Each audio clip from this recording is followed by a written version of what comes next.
Assalamualaikum warahmatullahi wabarakatuh. Halo semuanya. Perkenalkan, saya Nirwana dengan NIM 23050120009 dari Prodi Pendidikan Bahasa dan Sastra Indonesia. Nah, teman-teman, pada kesempatan ini saya akan menjelaskan atau mempresentasikan topik yang cukup menarik, yakni metode-metode pengajaran dalam BIPA. Jadi teman-teman, seperti yang kita tahu bahwa bahasa Indonesia sekarang itu makin diminati ya di berbagai penjuru dunia. Tapi pertanyaannya adalah bagaimana cara terbaik untuk mengajarkannya? Nah, itulah yang akan kita bedah hari ini lewat 3 metode, yakni Direct Method, Audiolingual, dan Communicative Approach. Nah, teman-teman, ketiga metode ini lahir di era yang berbeda-beda dengan filosofi yang juga berbeda. Tapi tentu saja tujuannya tetap sama, yakni membantu pembelajar asing untuk menguasai bahasa Indonesia. Nah, kalau direct method itu menggunakan bahasa target secara langsung. Kalau audiolingual itu membentuk kebiasaan lewat pengulangan, sedangkan kalau communicative approach itu fokus ke komunikasi yang benar-benar nyata. Nah, sekarang ayo kita bahas satu persatu. Nah, yang pertama ada direct method. Nah, teman-teman coba bayangkan ketika teman-teman masuk ke dalam suatu kelas dan guru di kelas itu sama sekali tidak mau menggunakan bahasa lain. Semuanya langsung dalam bahasa tertentu, misalnya bahasa Indonesia. Nah, itulah yang disebut dengan direct method. Jadi, bahasa target digunakan secara langsung tanpa penerjemahan sama sekali. Jadi dalam direct method itu kosakata baru diajarkan lewat benda nyata, gambar sampai gerakan tubuh. Jadi kalau direct method itu prinsip utamanya adalah hanya bahasa target yang digunakan, tata bahasa yang diajarkan secara induktif dan fokus kepada kemampuan berbicara serta menyimak. Dan tentu saja ya teman-teman, setiap metode itu ada kelebihan dan kekurangannya.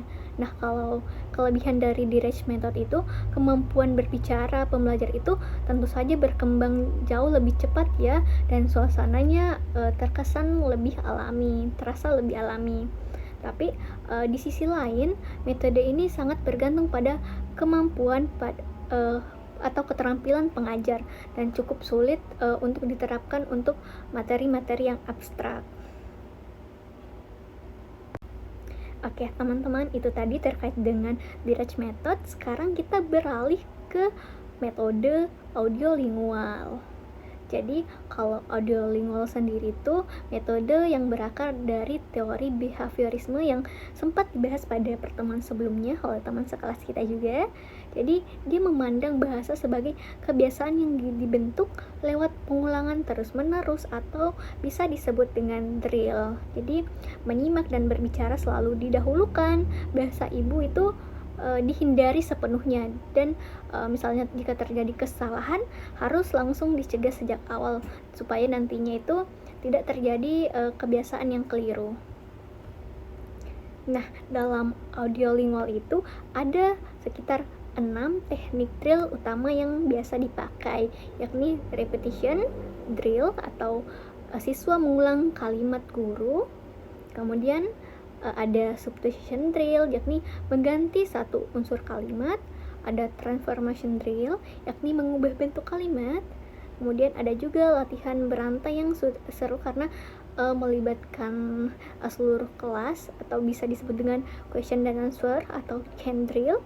Dan yang terakhir itu ada mimicry atau memorization, yakni kita di sini meniru serta menghafal dialog-dialog pendek.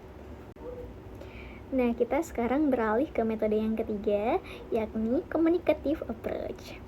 Jadi teman-teman, menurut saya sendiri ya, communicative approach itu adalah pendekatan yang paling relevan kayaknya ya dengan kebutuhan zaman sekarang. Karena jujur ya, pernah tidak teman-teman ini sudah menghafal grammar, kemudian nilai ujian teman-teman juga bagus, tapi ketika bertemu dengan orang asing kita malah bingung mau ngomong apa ya ini, jadi kita pause bentar. Nah, itulah masalah yang coba dijawab oleh pendekatan ini. Jadi yang ditekankan di sini adalah kompetensi komunikatif. Dan di sini kesalahan itu dipandang sebagai sesuatu yang wajar saja dari proses belajar, bukan sesuatu yang harus kita takuti atau membuat kita merasa minder atau rendah diri. Jadi pembelajaran di sini dilakukan lewat tugas nyata dan peran guru itu berubah menjadi fasilitator. Nah, ada 4 kompetensi komunikatif yang menjadi landasannya. Yang pertama, gramatikal, yakni penguasaan tata bahasa. Kemudian sosiolinguistik, yakni kemampuan menyesuaikan bahasa dengan konteks sosial. Kemudian wacana, yakni menyusun teks yang koheren. Dan yang terakhir itu strategis, yakni kemampuan untuk mengatasi hambatan saat berkomunikasi, misalnya lupa kata yang tepat. Nah, kemudian untuk perbandingan ketiga metode ini, singkatnya saja, yakni kalau di Rage Method itu dia fokus ke bahasa lisan langsung. Kalau audiolingual itu fokusnya ke pola dan pembiasaan atau kebiasaan. Sedangkan kalau communicative approach itu dia fokusnya ke komunikasi yang bermakna. Dan yang menarik di sini itu peran gurunya pun berubah dari demonstrator aktif, kemudian jadi korektor, sampai akhirnya dia menjadi seorang fasilitator. Jadi di sini mungkin tidak ada yang paling unggul secara mutlak ya, semuanya punya konteks penerapan yang ideal secara masing-masing. Nah, jadi teman-teman, itulah tadi ketiga metode yang sempat saya jelaskan. Mungkin kalau teman-teman ada pertanyaan, mungkin bisa berkomentar di kolom komentar yang ada di bawah. Demikian, assalamualaikum warahmatullahi wabarakatuh. Dadah.